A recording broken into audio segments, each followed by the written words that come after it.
Caso Frío Cádiz 2011, la guitarra que llegó de otro tiempo.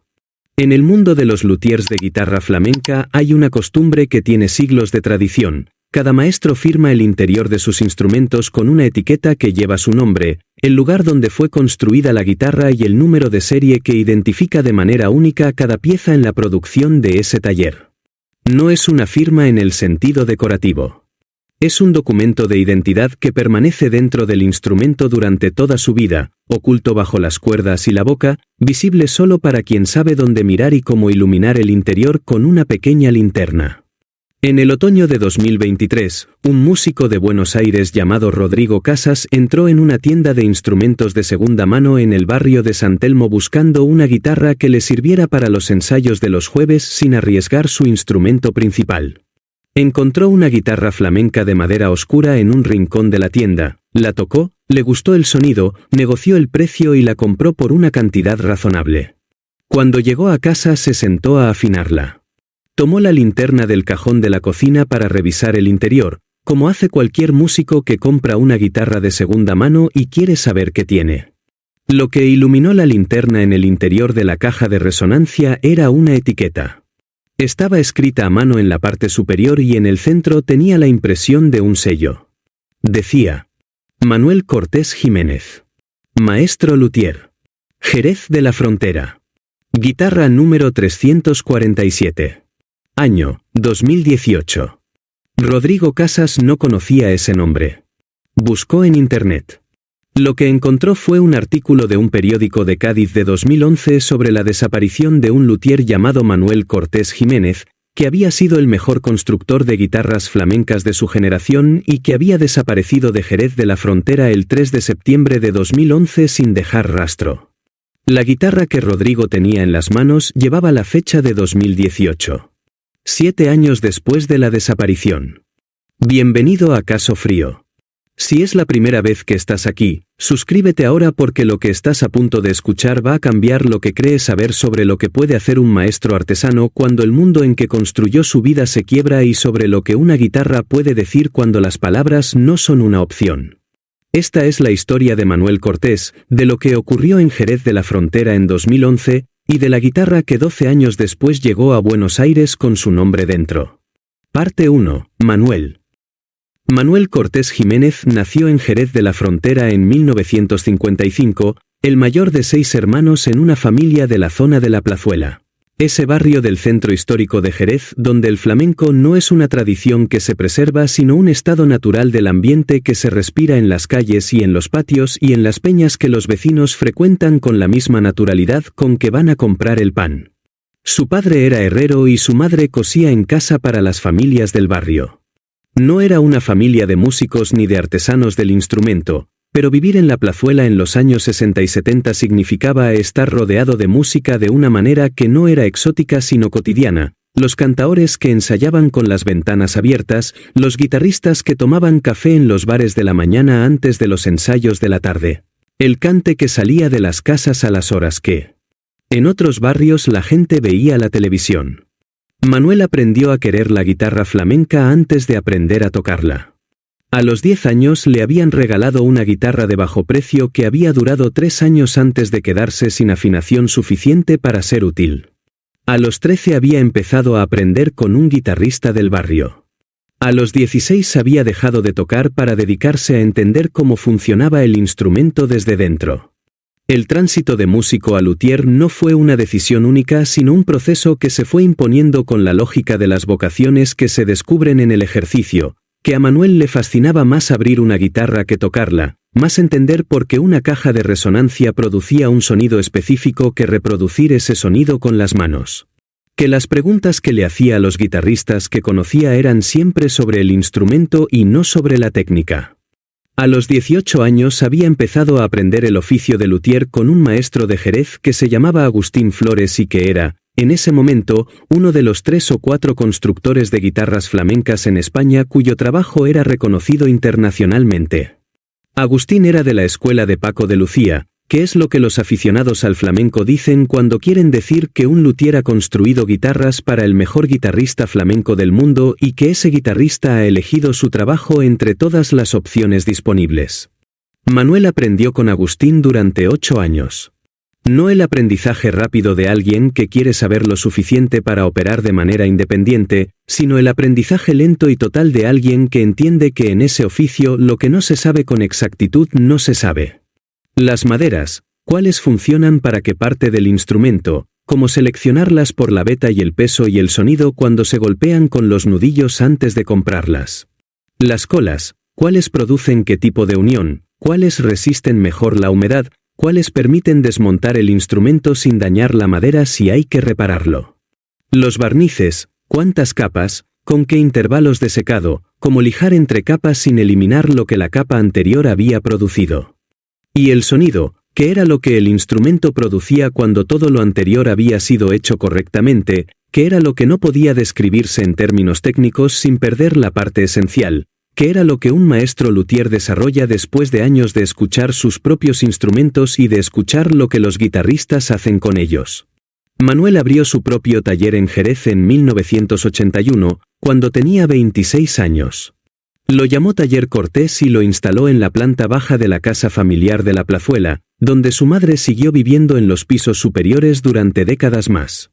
Era un taller pequeño con el espacio justo para trabajar en 2 o 3 guitarras simultáneamente, lo que era exactamente el ritmo que Manuel necesitaba. No quería producir más porque producir más significaría tener que comprometer alguna parte del proceso, y comprometer alguna parte del proceso significaría producir instrumentos peores. Y eso no era una opción que Manuel estuviera dispuesto a considerar. Parte 2. El taller.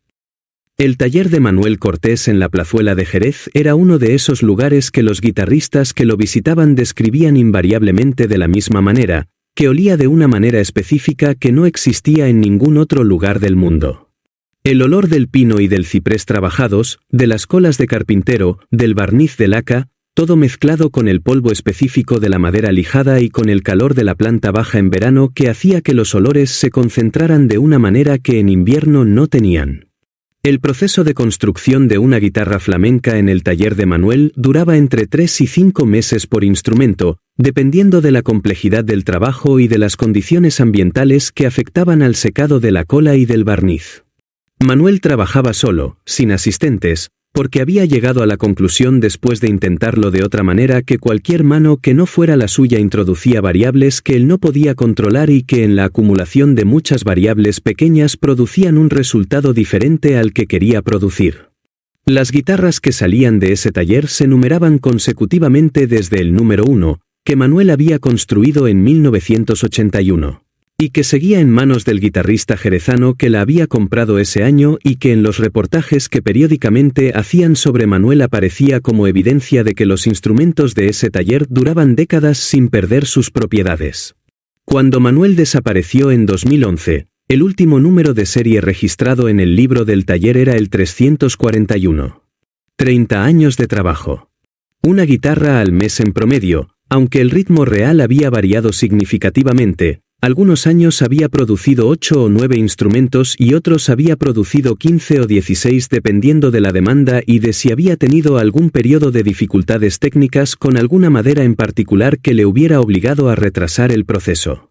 Los guitarristas que tenían una guitarra de Manuel hablaban de ellas con el afecto que se tiene por algo que es un instrumento de trabajo y algo más que un instrumento de trabajo simultáneamente. Decían que sonaban, que era una manera específica de decir que no solo producían las notas correctas sino que producían algo adicional que no tenía nombre técnico pero que los guitarristas reconocían cuando lo escuchaban y que en los instrumentos de los mejores luthiers estaba y en los demás no. Parte 3. 2011 y lo que cambió.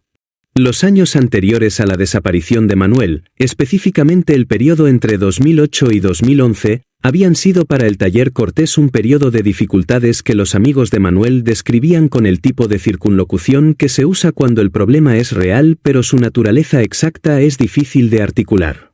No era una crisis de calidad, las guitarras que salían del taller en esos años seguían siendo lo que habían sido siempre. No era una crisis de demanda, los guitarristas que querían una guitarra de Manuel seguían queriéndola y estaban dispuestos a esperar el tiempo que fuera necesario. Era algo diferente que tenía que ver con la manera en que el mercado de los instrumentos de alta gama había cambiado en esos años y con la posición específica en que ese cambio había dejado a los luthiers que trabajaban de manera artesanal e individual. El mercado de las guitarras flamencas de calidad había experimentado en la primera década del siglo XXI un proceso que los especialistas llamaban financiarización, que las guitarras de los mejores maestros habían pasado a ser tratadas no solo como instrumentos sino como inversiones, que se compraban no para tocar sino para revender cuando el precio hubiera subido, que circulaban en un mercado secundario internacional que los luthiers originales no controlaban ni se beneficiaban de él directamente.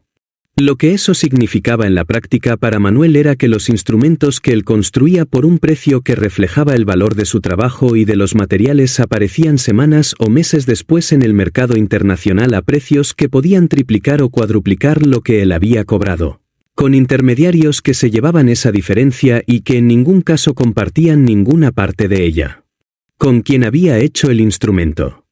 Era una situación de injusticia estructural que Manuel había comentado con sus amigos y conocidos con la frustración de quien ve algo que no está bien pero que no sabe cómo cambiarlo.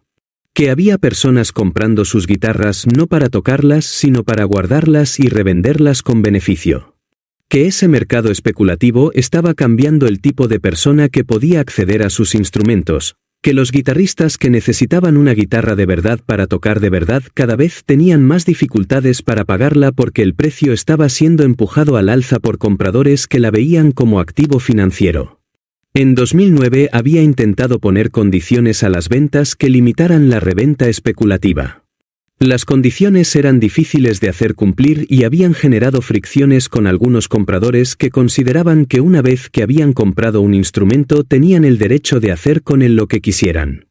En 2010 había tenido un conflicto específico con un intermediario de Madrid que había comprado 3 de sus guitarras en menos de 6 meses y que las había revendido en una plataforma de instrumentos de alta gama internacional a precios que Manuel encontró cuando buscó su propio nombre en internet una tarde y que le produjeron una reacción que sus amigos describieron como la reacción de alguien que ha visto algo que sabía que podía existir pero que ver confirmado de esa manera específica tiene un impacto diferente a haberlo intuido.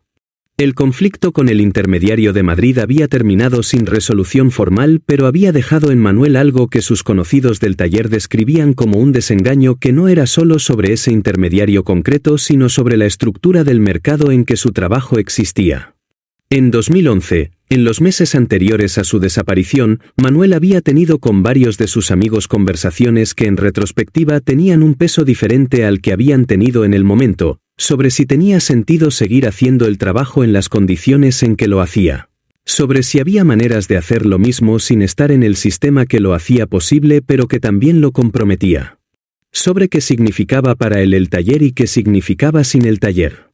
Sus amigos habían interpretado esas conversaciones como el tipo de reflexión que tienen los artesanos en los momentos de duda sobre el sentido de un trabajo que requiere tanto y que a veces devuelve tan poco en los términos que el mundo ordinario reconoce como devolver.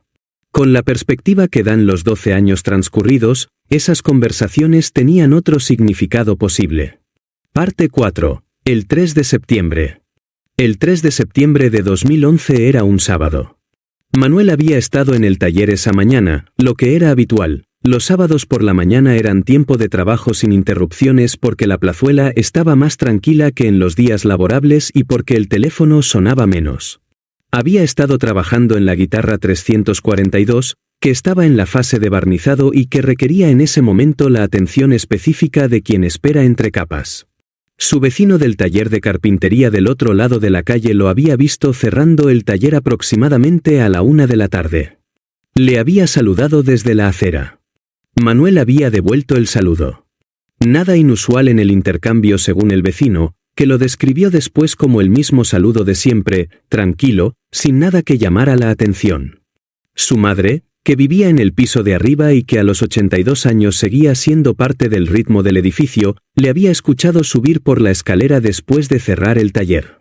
Le había llamado para preguntarle si quería quedarse a comer. Manuel le había dicho que tenía un encargo que hacer pero que volvía por la tarde. No volvió. A las 7 de la tarde su madre llamó a Andrés, el amigo más cercano de Manuel desde los años del taller de Agustín Flores.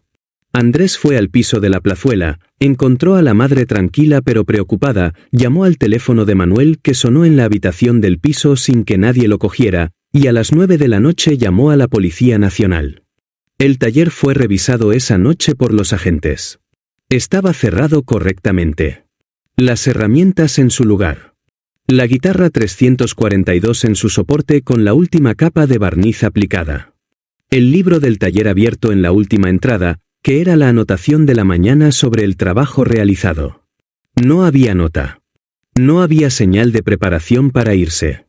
El coche de Manuel, un utilitario de varios años que él usaba principalmente para ir a comprar madera y materiales, estaba aparcado frente al edificio. Las llaves estaban en el taller. La investigación comenzó el día siguiente. Parte 5. La investigación de 2011. La Policía Nacional de Jerez asignó el caso a un inspector que llevaba varios años en la unidad de personas desaparecidas y que comenzó por construir el cuadro habitual: relaciones, finanzas, estado de ánimo, posibles conflictos. Las finanzas de Manuel eran ordenadas y sin problemas graves. El taller generaba suficiente para vivir con holgura modesta, que era lo que Manuel quería. No había deudas significativas, no había problemas con la seguridad social ni con Hacienda. Las relaciones eran las de un hombre de 56 años que había priorizado el trabajo durante décadas, pocos amigos pero sólidos, sin pareja desde hacía varios años, con la relación central de su vida siendo la que tenía con su madre y con el taller. Sin conflictos personales conocidos de gravedad. Lo que los investigadores encontraron cuando exploraron el entorno profesional y el mercado de las guitarras era lo que ya se ha descrito: el conflicto con el intermediario de Madrid, las conversaciones sobre el sentido del trabajo, la frustración con el mercado especulativo. Nada que en sí mismo constituyera un motivo claro para desaparecer, pero que en conjunto pintaba el cuadro de alguien que en los meses anteriores había estado cuestionando aspectos fundamentales de cómo vivía su vida profesional. La hipótesis de la desaparición voluntaria fue la que los investigadores desarrollaron con más detalle, no porque hubiera evidencia positiva a su favor, sino porque la ausencia de evidencia de delito y el contexto de cuestionamiento vital que las conversaciones con sus amigos describían hacían que fuera la más difícil de descartar. El inspector que llevaba el caso habló con Andrés en varias ocasiones. Andrés recordaba una conversación específica de agosto de 2011, un mes antes de la desaparición, en que Manuel había dicho algo que en su momento Andrés había interpretado como una generalidad filosófica y que después, con el tiempo, le había dado vueltas en la cabeza muchas veces. Manuel había dicho: a veces pienso que lo mejor que podría hacer con este oficio es hacerlo sin que nadie sepa que lo estoy haciendo. Sin el mercado, sin los intermediarios, sin los compradores que compran guitarras como si compraran acciones. Solo el trabajo y el instrumento. Andrés le había dicho que eso era imposible, que el trabajo necesitaba clientes para existir. Manuel había dicho que tal vez necesitaba pensar en eso de otra manera. La investigación fue archivada en 2012 como desaparición sin resolver. Parte 6. Rodrigo Casas. Rodrigo Casas tenía 34 años en 2023 y vivía en Buenos Aires, en el barrio de Boedo, donde hacía lo que había querido hacer desde los 18 años: tocar el flamenco en la ciudad que tiene la comunidad flamenca más activa de Sudamérica. En las peñas y los tablaos que en Buenos Aires tienen una tradición que viene de las oleadas migratorias españolas del siglo XX y que ha generado una versión del flamenco genuinamente argentina que los especialistas debaten si llaman flamenco porteño o fusión o simplemente lo que ocurre cuando una tradición lleva generaciones viviendo en otro paisaje. Rodrigo no había nacido en esa tradición. Había llegado a ella a los 16 años a través de un disco que le había prestado un amigo y que había escuchado en una tarde de noviembre con la concentración de alguien que escucha algo por primera vez y entiende que lo que está escuchando va a cambiar algo. Lo que cambió fue la dirección del resto de su vida. Había estudiado durante años con maestros de la comunidad flamenca de Buenos Aires y había hecho 2 viajes a España para estudiar directamente con guitarristas de Jerez y de Sevilla. Sabía apreciar los instrumentos de la manera que solo desarrollan los guitarristas que han pasado suficiente tiempo entendiendo la diferencia entre una guitarra que funciona y una guitarra que habla. Cuando entró en la tienda de instrumentos de segunda mano de San Telmo ese otoño de 2023, no esperaba encontrar nada especial. Era una tienda que frecuentaba ocasionalmente con la actitud de quien tiene curiosidad profesional pero expectativas calibradas por la experiencia, que en esas tiendas de vez en cuando aparecen cosas interesantes y que generalmente lo que aparece es lo habitual. La guitarra flamenca que encontró en el rincón no tenía ninguna etiqueta exterior que la identificara. La tienda la tenía catalogada simplemente como guitarra española, de procedencia desconocida. El precio era razonable para una guitarra de esa apariencia, no barato pero no excesivo. Rodrigo la tocó. El sonido que produjo le hizo detenerse. No era el sonido de una guitarra de producción estándar. Era algo diferente que Rodrigo reconoció sin poder articularlo inmediatamente, una resonancia que tenía capas, que en las notas agudas producía claridad sin estridencia y en las notas graves producía calidez sin borrón. Era el sonido de un instrumento construido por alguien que entendía exactamente lo que estaba haciendo. Compró la guitarra. Parte 7. La etiqueta. La etiqueta interior de las guitarras de Manuel Cortés era un rectángulo de papel de 80 por 50 milímetros, hecha en papelería artesanal de Jerez que Manuel compraba en bloques de 50 y que rellenaba a mano para cada instrumento antes de pegarla en el interior de la caja. El texto manuscrito era su letra habitual, una letra clara y apretada que después de 40 años de escribir etiquetas era tan reconocible como su firma para quien conocía su trabajo. El sello que llevaba impreso en el centro era el que había diseñado cuando abrió el taller en 1981, una representación estilizada de una guitarra con las letras MC entrelazadas. Era el mismo sello desde el principio, con la misma tinta, el mismo tamaño, el mismo diseño que no había cambiado en 30 años porque Manuel consideraba que cambiar el sello habría significado cambiar algo que no necesitaba ser cambiado. Cuando Rodrigo iluminó el interior de la guitarra con la linterna de la cocina esa noche y leyó lo que decía la etiqueta, tardó un momento en procesar lo que tenía. El nombre no le decía nada inmediatamente. Buscó en internet porque eso es lo primero que hace cualquier persona cuando encuentra algo que no entiende completamente y que tiene la suficiente especificidad como para que una búsqueda produzca resultados. La búsqueda de Manuel Cortés Jiménez Luthier Jerez produjo varios resultados. El primero era un artículo de la revista Flamenca de 2008 que describía al maestro como uno de los constructores de guitarras flamencas más importantes de su generación.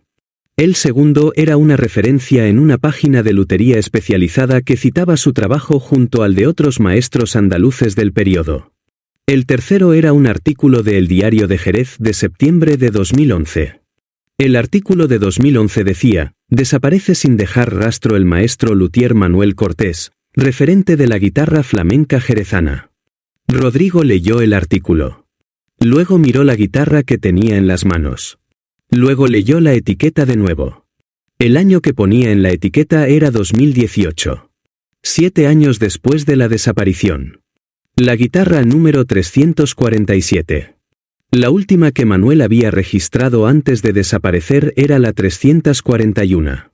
Parte 8. Rodrigo busca. Rodrigo Casas no era periodista ni investigador. Era guitarrista. Pero tenía la curiosidad específica de alguien que ha encontrado algo que no encaja con lo que debería ser y que sabe que si deja pasar ese no encaje estará dejando pasar algo que importa. Pasó varios días buscando información sobre Manuel Cortés y sobre su desaparición antes de decidir qué hacer con lo que había encontrado. Buscó artículos de prensa de 2011, encontró varios. Buscó información sobre el taller Cortés, encontró un par de referencias en foros de lutería.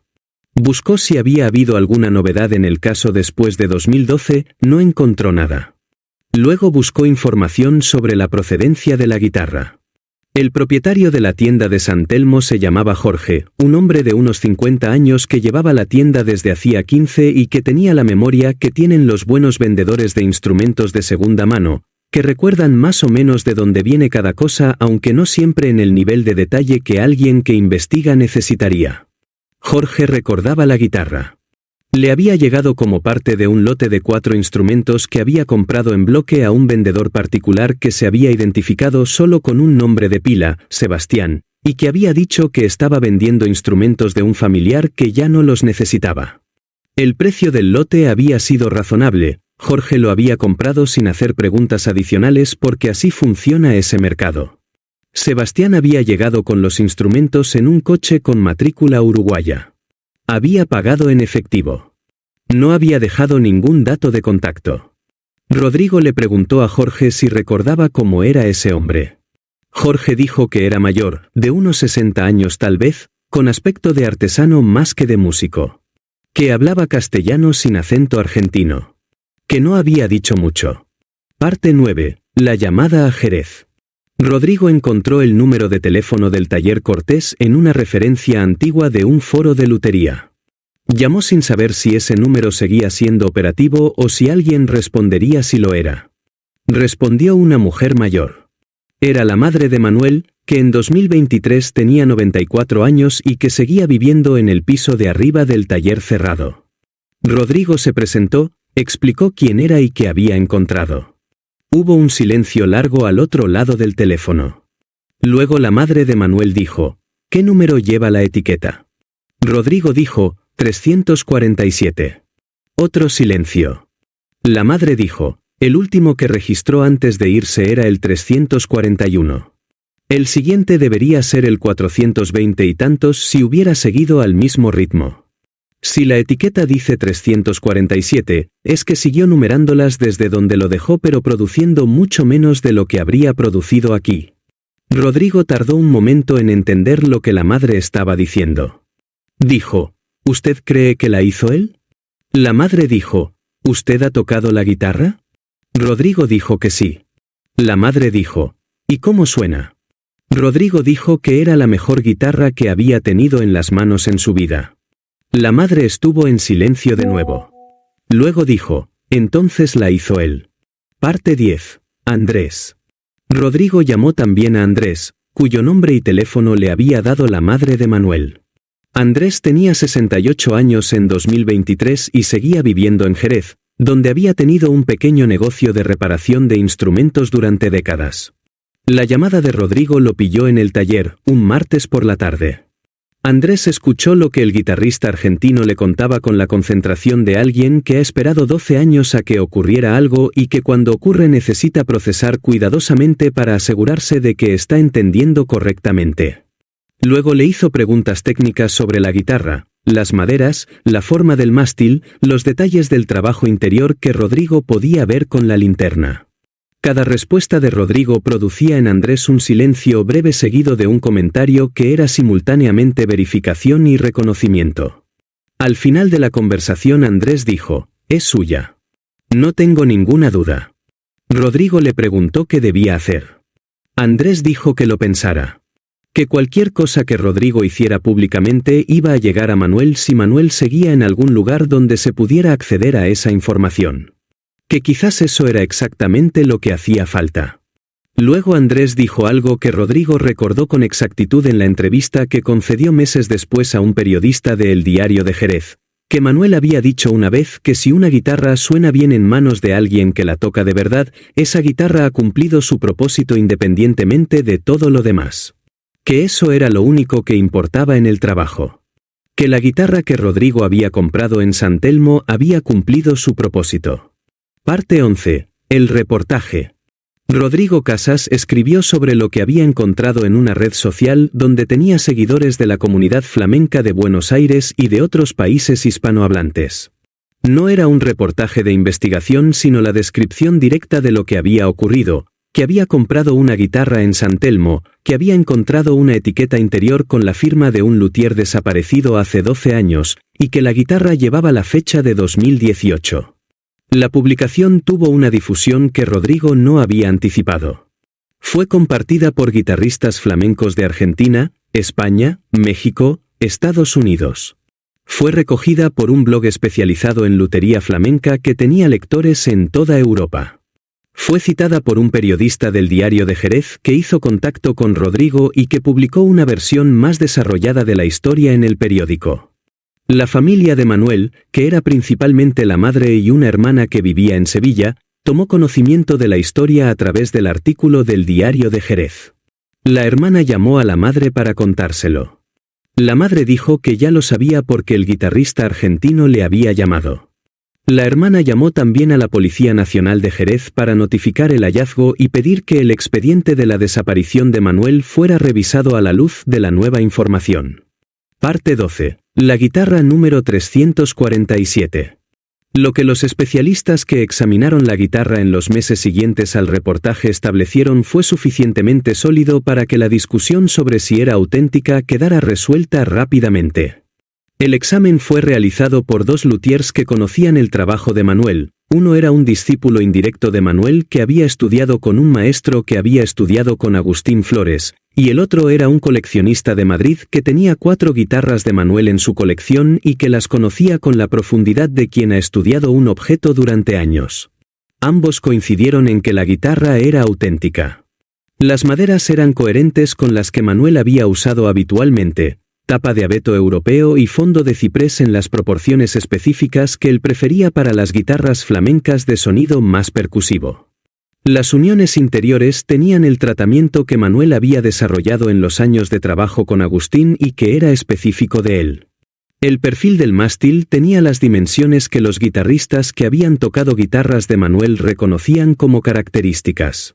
El coleccionista de Madrid dijo algo que el periodista del Diario de Jerez citó en su segundo artículo sobre el caso, que tocar una guitarra de Manuel era como tener una conversación con alguien que sabe escuchar. Que el instrumento respondía a lo que el guitarrista ponía en él de una manera que los instrumentos de producción industrial no respondían.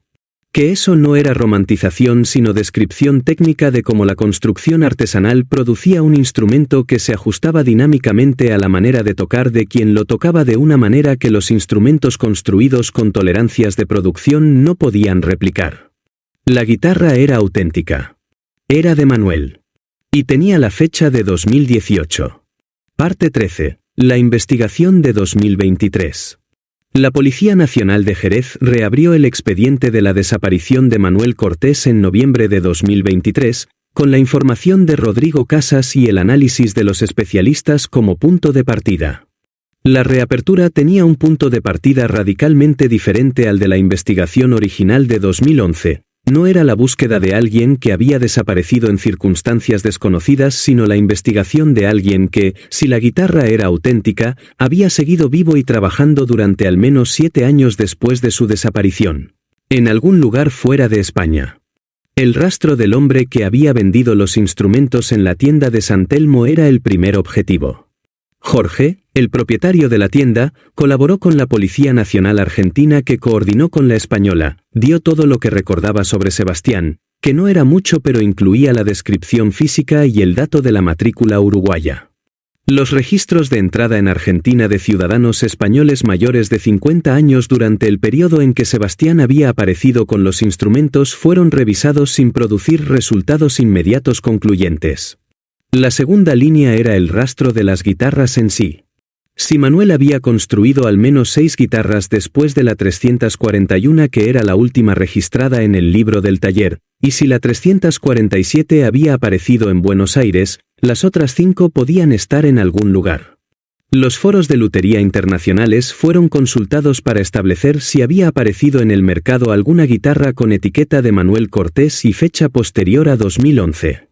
En diciembre de 2023 apareció una referencia. Un músico de Montevideo había comprado en 2021 una guitarra con etiqueta de Manuel Cortés fechada en 2016. El músico, cuando fue contactado, confirmó los detalles y proporcionó fotografías de la etiqueta que mostraban el número de serie, 344. 2 guitarras localizadas. 3 números de serie entre la 341 y la 347 sin localizar. Parte 14. Lo que la madre recordaba. La madre de Manuel tenía 94 años en 2023 y su memoria de los días y los años recientes no era lo que había sido, pero su memoria de los años de Manuel en el taller, de las décadas de escuchar las guitarras terminar debajo del piso donde ella vivía. Era la de alguien para quien esos sonidos eran tan constitutivos de su experiencia que no necesitaban ser recordados activamente porque eran simplemente parte de lo que existía. Los investigadores fueron a verla al piso de la plazuela, donde seguía viviendo con la ayuda de una vecina que pasaba a verla todos los días. La habitación donde recibió a los investigadores tenía en las paredes varias fotografías de Manuel, de joven, en el taller con Agustín Flores, en una exposición de lutería en Sevilla de los años 90, en su taller propio en la plazuela con una guitarra en las manos. Le preguntaron si Manuel le había dicho algo en los días anteriores a su desaparición que les pudiera ser útil. La madre dijo que Manuel nunca había dicho mucho. Que era de los que hacen más que dicen. Que si había algo que quería decir lo decía en las guitarras, no con palabras. Luego dijo algo que los investigadores anotaron con la atención de quien reconoce que lo que está escuchando no es solo un recuerdo sino una interpretación, que en los últimos meses antes de irse, Manuel había pasado más tiempo de lo habitual en el taller los sábados por la tarde, cuando normalmente cerraba después del mediodía. Que había escuchado el sonido del trabajo hasta las horas que antes no había escuchado. Que le había preguntado una vez qué hacía y que él le había dicho que estaba terminando algo. No le había dicho que terminaba. Los investigadores le preguntaron si creía que Manuel había planeado irse. La madre estuvo en silencio durante un momento que los investigadores no interrumpieron. Luego dijo, Manuel nunca hacía nada sin planificarlo bien. Cuando hacía una guitarra, cada paso estaba pensado antes de empezar. Si se fue, fue porque lo había pensado mucho. Le preguntaron si eso la consolaba o la dolía. Dijo que las dos cosas al mismo tiempo. Parte 15. El sonido de las guitarras. La investigación de 2023 y 2024 produjo resultados que eran sólidos en algunos aspectos y frustrantes en otros, con la asimetría que caracteriza a las investigaciones sobre desapariciones voluntarias, que establecer que alguien eligió irse no es lo mismo que saber dónde está ni si sigue estando. Lo que quedó sólido era que Manuel Cortés había seguido construyendo guitarras después de su desaparición, en algún lugar fuera de España y con suficiente acceso a materiales como para mantener la calidad que había tenido en el taller de la plazuela. Que esas guitarras habían llegado al mercado latinoamericano de maneras que no dejaban rastro fácilmente localizable. Que al menos 2 personas habían tenido en sus manos instrumentos que él había construido en el periodo entre 2016 y 2018, lo que quería decir que en esas fechas estaba vivo y trabajando. Lo que no quedó establecido era dónde estaba, si seguía estando en el mismo lugar en 2024, si había tenido intención de que las guitarras fueran encontradas o si su aparición en tiendas de segunda mano era una consecuencia imprevista de la manera en que habían llegado al mercado. Andrés, cuando los investigadores lo entrevistaron en el contexto de la reapertura, dijo que creía que Manuel había querido que las guitarras llegaran a manos de quien las supiera tocar. Que toda su vida había peleado contra el mercado especulativo que trataba sus instrumentos como activos financieros. Que construirlas y dejarlas circular de esa manera, sin documentación de procedencia, sin precio de galería, en las tiendas de segunda mano donde las compraban los músicos que necesitaban un instrumento real, era coherente con lo que Manuel había dicho siempre sobre para quién construía. Que era posible que hubiera elegido exactamente ese camino. Parte 16. Rodrigo y la guitarra. Rodrigo Casas siguió tocando la guitarra número 347 después de todo lo que ocurrió.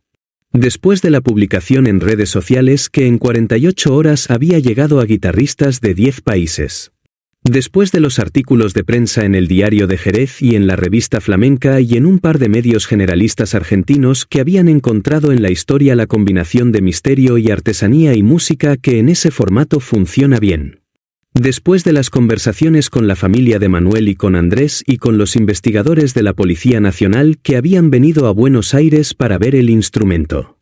La guitarra había producido todo eso y seguía siendo lo que era cuando Rodrigo la había comprado en San Telmo una tarde de otoño por un precio razonable, un instrumento extraordinario que sonaba de una manera que los instrumentos ordinarios no sonaban.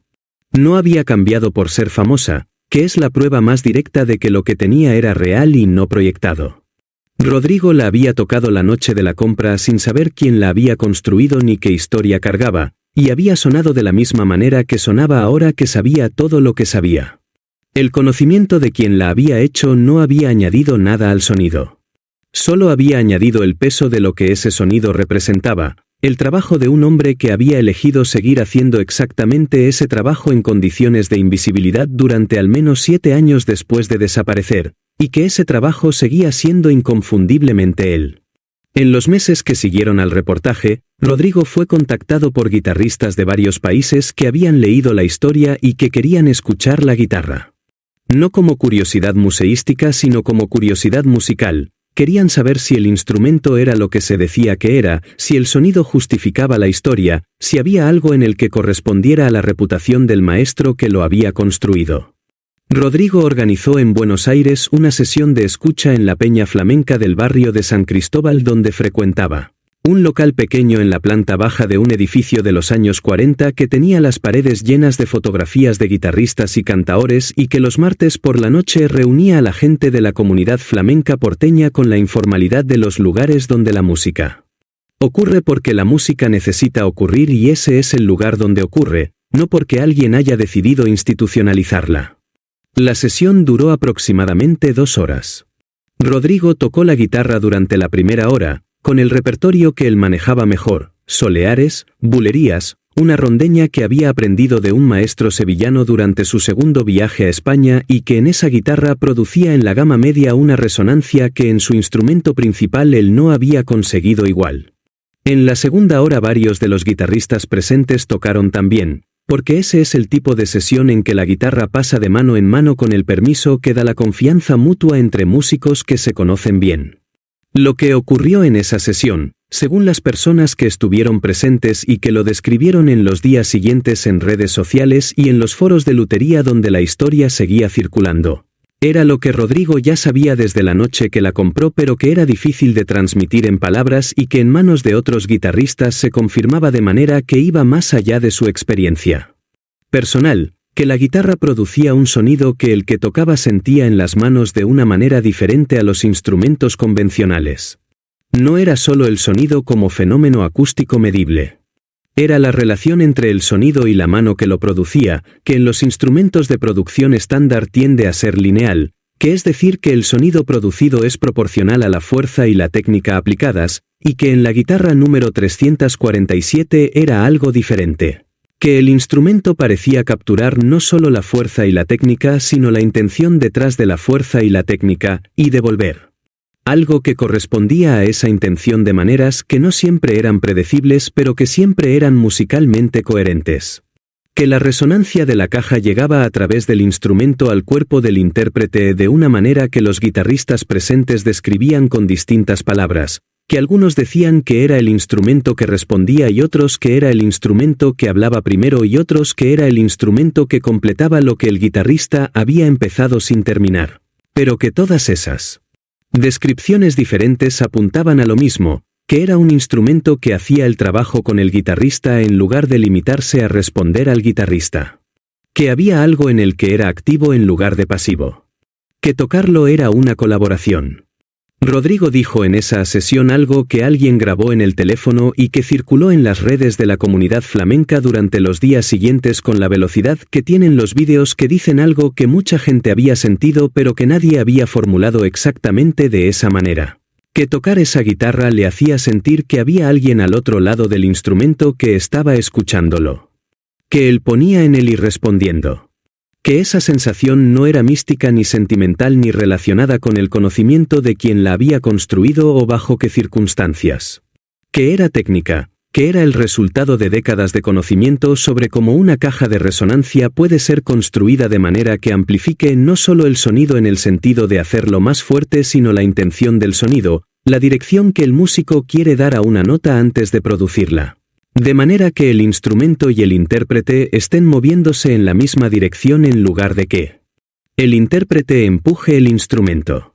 Que había en ese instrumento una conversación con quien lo había construido, una conversación que Rodrigo podía mantener aunque los dos no se hubieran visto nunca y aunque quien lo había construido hubiera desaparecido 12 años antes de que Rodrigo lo comprara por un precio razonable en una tienda de segunda mano de San Telmo. Que la conversación existía porque el conocimiento de Manuel Cortés estaba en las proporciones de la caja, en el grosor de las tapas, en la curvatura de las costillas, en la posición exacta de los baremos de refuerzo interior, en todas las decisiones que un maestro luthier toma a lo largo de meses de construcción y que son la forma material de lo que sabe y de cómo ese saber se ha ido refinando en 40 años de trabajo.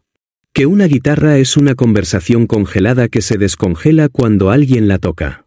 Que la guitarra número 347 tenía mucho que decir. Parte 17. Lo que queda. La investigación sobre la desaparición de Manuel Cortés Jiménez seguía activa cuando esta historia fue escrita, con líneas de trabajo en España, Argentina y Uruguay que los investigadores mantenían abiertas con la paciencia que este tipo de investigación requiere.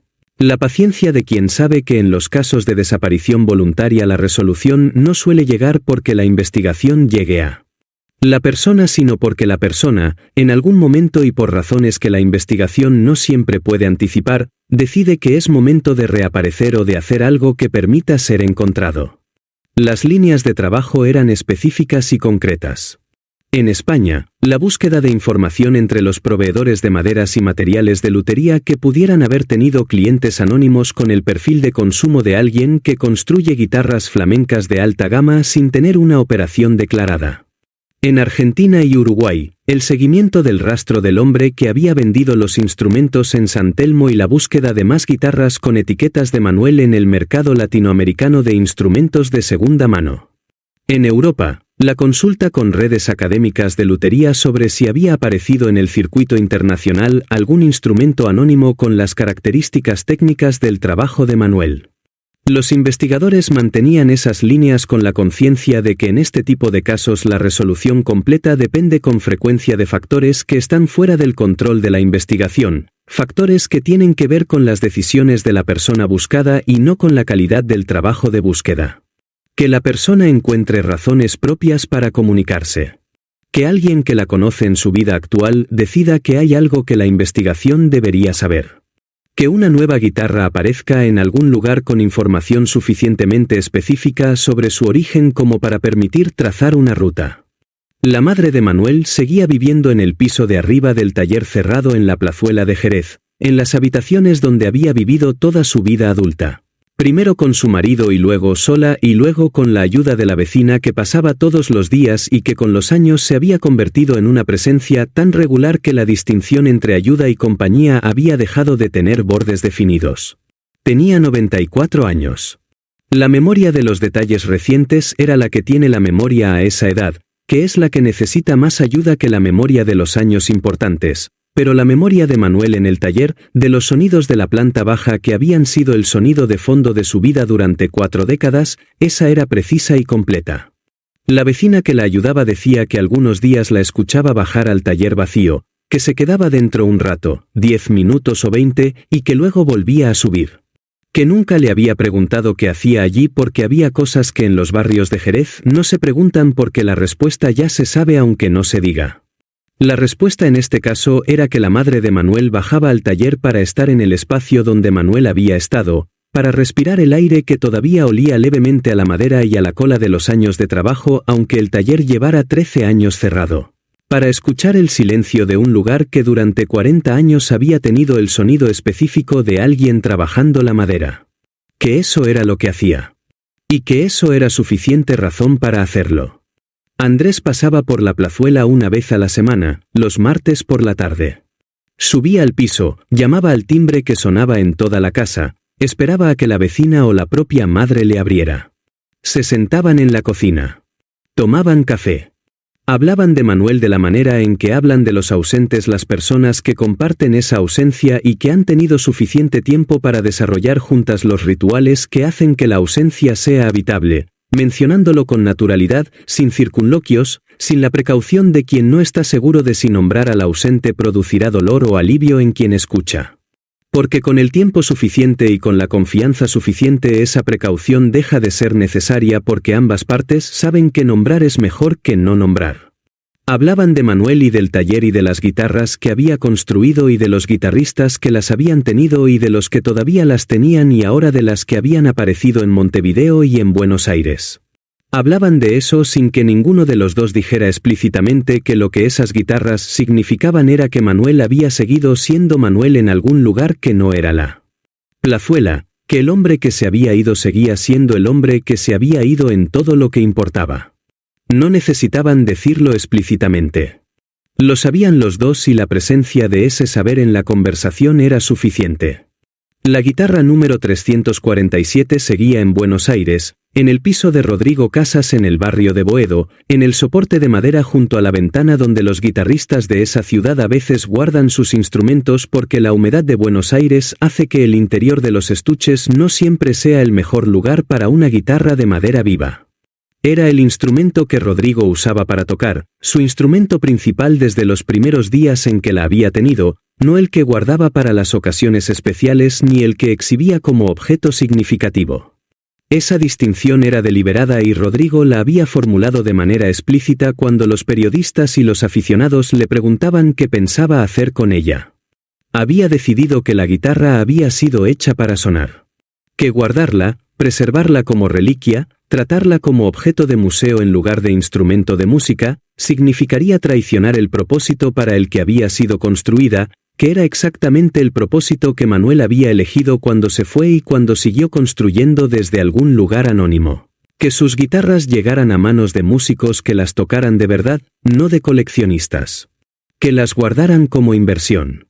Que guardarla habría sido reproducir exactamente lo que Manuel había querido escapar cuando desapareció. La tocaba en los ensayos de los jueves y en las actuaciones de los fines de semana en los tablaos del centro donde tenía trabajo regular y en las sesiones de la Peña de San Cristóbal. La tocaba con el uso cotidiano que los instrumentos necesitan para seguir siendo lo que son, que una guitarra que no se toca se seca y se tensa y pierde algo que no se recupera fácilmente, que los instrumentos vivos necesitan el calor y la vibración de ser tocados para mantener las propiedades que los hacen extraordinarios. La guitarra número 344, la que estaba en Montevideo, seguía en manos del músico uruguayo que la había comprado en 2021 por canales que no había podido rastrear con certeza antes de que la historia de Rodrigo hiciera pública su existencia. Ese músico, que se llamaba Pablo y que tocaba el flamenco en la comunidad uruguaya de esa música con la seriedad de alguien que ha elegido una tradición que no es la suya de nacimiento y que precisamente por eso la ha estudiado con más rigor que algunos de quienes sí la tienen de nacimiento. Cuando fue contactado por los investigadores y por los periodistas dijo que sabía lo que tenía desde él momento en que la había tocado la primera vez y que tenía intención de seguir tocándola. Que si alguien quería contactar al maestro que la había hecho, que supiera que el instrumento estaba bien cuidado y que era tocado todos los días. Que eso era lo que un instrumento así merecía. ¿Puede un artesano seguir siendo quien es sin el contexto que lo hizo posible, sin el taller que llevaba su nombre y su historia, sin el mercado que reconocía ese nombre como garantía de calidad, sin la comunidad que lo identificaba como parte de una tradición específica? La pregunta es la que el caso de Manuel Cortés plantea de manera más directa que cualquier debate teórico sobre la identidad y el trabajo artesanal podría plantearla, y la respuesta que el caso da es que sí, pero con una precisión que es importante no perder, que lo que persiste no es el contexto sino el conocimiento que el contexto había hecho posible desarrollar. Que el taller de la Plazuela era el lugar donde Manuel había aprendido y practicado y refinado lo que sabía, pero que lo que sabía no vivía en el taller sino en sus manos y en su comprensión de lo que las manos hacen con la madera y con la cola y con el barniz y con el tiempo de secado.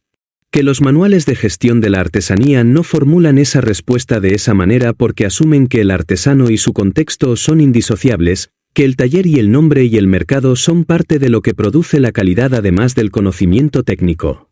Que el caso de Manuel demuestra que esa asunción es discutible, que el conocimiento que alguien lleva en las manos no depende del taller donde se ejerció ni del nombre con que fue conocido por quienes lo reconocieron.